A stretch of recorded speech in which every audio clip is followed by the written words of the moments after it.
बिस्मिल्लाहिर्रहमानिर्रहीम। अस्सलामु अलैकुम वरहमतुल्लाहि वबरकातुहू। लाखों करोड़ों दरूद आका सल्लल्लाहु अलैहि वसल्लम की ज़ात अक़दस पर और आपके आल पर। This is Mohammad Rehan Khan and you are watching my YouTube channel. Today we are going to start class 9th सिम board chapter number 1 that is fundamentals of chemistry. यहाँ पर हम जो स्टार्ट ले रहे हैं वो सबसे पहले यहाँ पर हम डिसाइड कर रहे हैं कि बेसिक डेफिनेशंस क्या होती हैं, क्योंकि इस बात को ध्यान में रखिएगा कि जब आप बेसिक्स अच्छी तरीके से समझ लेंगे, आपका कॉन्सेप्ट क्लियर होगा, तो फर्दर चीज़ें आपके लिए बहुत आसान हो जाएंगी। तो कोशिश करते हैं आज हम यहाँ से स्टार्ट करने की। हमारा टॉपिक है बेसिक डेफिनेशन। इस बात को ध्यान में रखिएगा कि जब ये दुनिया मौरिज़ वजूद में आई तो सबसे पहले अल्लाह तबारक व तआला ने इस दुनिया के अंदर जो चीज़ पैदा की वो थी मैटर या एनर्जी। तो हम यहाँ मैटर से स्टार्ट लेते हैं और फर्दर स्टेप बाय स्टेप करके उसको मज़ीद एलोबरेट करेंगे कि किस तरीके से एक चेन, एक डेफिनेशन दूसरी डेफिनेशन से अटैच होगी चेन वाइज। नंबर 1 मैटर की डेफिनेशन है हमारे पास, anything which occupy space and has mass is called matter. दुनिया में कोई सी भी चीज़ हो जिसका अपना मास हो और वो कोई ना कोई स्पेस को, जगह को ऑक्यूपाई करती हो, उसको हम कहते हैं मैटर है। ये मार्कर मेरे हाथ में है, अगर मैं इसको हॉरिजॉन्टली रखता हूँ तो ये इतनी यहाँ से लेकर यहाँ तक ये जगह ऑक्यूपाई कर रहा है, तो ये इसका वॉल्यूम बन जाएगा, ये इसने इस जगह को ऑक्यूपाई कर लिया। अगर इस मार्कर का कोई ना कोई हम वेट करते हैं किसी बैलेंस के ऊपर, तो इसका वेट कुछ भी हो सकता है, इसका मास कुछ भी हो सकता है, तो हम कहेंगे दिस इज आवर मैटर। इसी तरीके से ये बोर्ड जिसके ऊपर मैंने ये सारा कुछ लिखा है, इसका अपना एक वॉल्यूम है, इसने जगह को ऑक्यूपाई किया है उस वॉल्यूम के जरिए। अगर हम इसका वेट करेंगे या इसका मास मेयर करेंगे तो कोई ना कोई इसका अपना पर्सनली मास होगा, तो हम कहेंगे ये भी हमारे पास क्या है, एज ए मैटर है। तो यहाँ पर एग्जाम्पल के अंदर हम यहाँ पर एग्जाम्पल ले लेते हैं। फॉर एग्जाम्पल बुक, क्योंकि बुक जो आप पढ़ रहे होते हैं वो भी मैटर की एग्जाम्पल है। ये बोर्ड या वाइट बोर्ड, ये भी मैटर की एग्जाम्पल है। इसी तरीके से दुनिया में जितनी भी चीज़ें हैं, चाहे वो आपकी नेकेड आई से विजिबल हो या इनविजिबल हो, इवन दो एयर आपको फील होती है लेकिन नेकेड आई से विजिबल नहीं होते उसके मॉलिक्यूल्स आपसे टकराते हुए या मॉलिक्यूल्स आपस में कोलाइड होते हुए, लेकिन वो भी हमारे पास क्या है, मैटर है। क्योंकि आप जानते हैं इस चीज़ को कि हर एलिमेंट का अपना एक मास होता है, इसी तरीके से एयर का भी अपना मास होता है। दैट्स वाई एयर भी जगह को ऑक्यूपाई करती है। अगर आप किसी बलून में एयर को फिल करते हैं तो उसका वॉल्यूम इंक्रीज होता चला जाता है। तो हम ये कहते हैं कि इस एयर का अपना वॉल्यूम है और उसका जो भी मास होगा तो उसकी कलेक्टिव जो डेफिनेशन बनेगी, this will be known as matter. Now let's consider matter के बाद हम आते हैं मास के ऊपर। What is mass?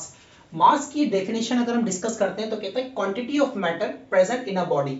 किसी भी बॉडी के अंदर उस मैटर की प्रेजेंस को कहा जाता है, ये उसका मास है।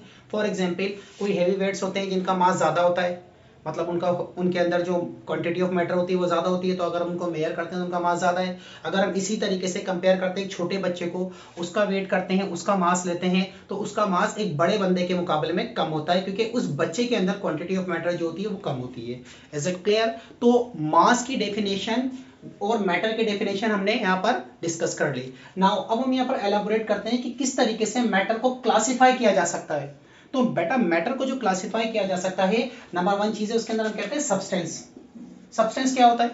By definition substance definite composition रखता है। डेफिनेट का मतलब एक स्पेसिफिक कंपोजिशन कैसे होती है आपको बताते हैं। सब्सटेंस की होमोजीनियस किस्म पाई जाती है, होमोजीनियस टाइप का सब्सटेंस कहलाता है। कैसे कहलाता है? नंबर 1 होमोजीनियस जो होता है, फिर इसको मजीद फर्दर हम क्लासिफाइड कर देते हैं दो चीजों के अंदर। नंबर 1 एलिमेंट होमोजीनियस होता है, ठीक है, इसकी डेफिनेट कंपोजिशन होती है। Number 2 compound, it is also homogeneous, ठीक है, और इसकी भी डेफिनेट कंपोजिशन होती है। तो इसीलिए होमोजीनियस के अंदर हमने एलिमेंट ले लिया और यहाँ पर कंपाउंड ले लिया। तो अब एलिमेंट क्या होता है बाय डेफिनेशन? एन स्पीशी, एक टुकड़ा, which made up of same types of atoms, जो एक जैसे एटमों से मिलकर बना हो, ठीक है, having same atomic number. Obviously जब एटम सेम होंगे तो उनका एटॉमिक नंबर भी हमारे पास सेम ही कहलाएगा।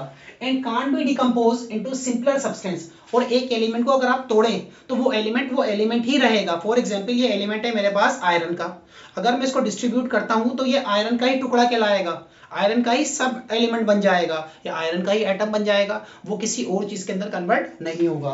तो यहाँ पर यही कह रहा है एक स्पीशी जो बनती है सेम किस्म के एटम से, जिसका एटॉमिक नंबर भी सेम होता है, और अगर आप उसको डिस्ट्रीब्यूट करें, तोड़ें, ब्रेकअप करें, तो वो वैसा ही रिजल्ट देगी जो तमाम टुकड़ों का रिजल्ट आएगा। तो ऐसी चीज को हम कहते हैं कि this is known as our element. इसकी एग्जाम्पल पे चले जाते हैं। कार्बन, हाइड्रोजन, आयरन, आयरन का भी मैंने आपको बताया। देन इस बात को ध्यान में रखिएगा कि अगली चीज जो है हमारे पास, हम इसको थोड़ा फर्दर मजीद क्लासिफाइड करते हैं। Elements occur in nature in free state and combined state. दुनिया के अंदर जो एलिमेंट्स हमारे पास पाए जाते हैं वो फ्री स्टेट में भी पाए जाते हैं। फॉर एग्जाम्पल अगर कोई गैस है H2, ठीक है, ये हमारे पास मॉलिक्यूलर फॉर्म में मिल गई, फ्री स्टेट में मिल गई। अगर कोई कंपाउंड हमें मिलता है, ठीक है ना, कंबाइन स्टेट के अंदर, लाइक NaCl, सोडियम क्लोराइड, तो सोडियम आपको फ्री स्टेट में नहीं मिलती बल्कि किस में मिल रही है, यहाँ पर कंबाइन स्टेट में मिल रही है। इसी तरीके से और भी बहुत सारे एग्जांपल ले सकते हैं। तो एलिमेंट्स जो अकर होते हैं नेचर के अंदर वो फ्री स्टेट में भी पाए जाते हैं, मतलब सिंगल फॉर्म के अंदर, और इसके साथ साथ कंबाइन स्टेट में भी पाए जाते हैं। And represented by symbol, elements को रिप्रेजेंट करने का एक सिंबल होता है, एक तरीका कार होता है। जैसे फॉर एग्जांपल अभी मैंने यहाँ पर रिप्रेजेंटेशन की है फॉर एग्जांपल हाइड्रोजन की, H, हाइड्रोजन को जब भी रिप्रेजेंट किया जाता है तो कैपिटल H से रिप्रेजेंट किया जाता है, ये इसका सिंबल है, ये तरीका है। लेकिन अगर अगला एलिमेंट हम लेते हैं हीलियम, तो उसका तरीका क्या होता है हमारे पास, कि हम ये करते हैं कि पहला जो अल्फाबेट होता है उसको हम लेते हैं कैपिटल। देन अगर दो लेटर सेम आ जाएं, जैसे हाइड्रोजन भी H से आ रहा है कैपिटल H से और हीलियम भी कैपिटल H से आ रहा है, तो हम हीलियम का उसके बाद वाला एलिमेंट लाइक He, E जो होगा उसको हम इसके साथ रिप्रेजेंट कर देंगे और वो स्मॉल लेटर में हम लेंगे। तो ये तरीका कार होता है किसी भी एलिमेंट की रिप्रेजेंटेशन का। अगर आप पीरियोडिक टेबल देखें तो इसी तरीके कार से आपके एलिमेंट्स को अरेंज किया गया है सिंबॉलिक वे के अंदर, पीरियोडिक टेबल के अंदर। अभी तक nowadays 118 elements has been discovered till now, अभी तक तकरीबन 118 एलिमेंट आपके प्रोडक्ट टेबल के अंदर आपको मिल सकते हैं, मिल चुके हैं, या आप उसको देख सकते हैं। नाउ अगली तरफ आइएगा, this is second type of homogeneous, this will be known as compound. क्योंकि इसलिए होमोजेनियस कहते हैं क्योंकि ये स्पेसिफिक बनता है, एक जैसा बनता है।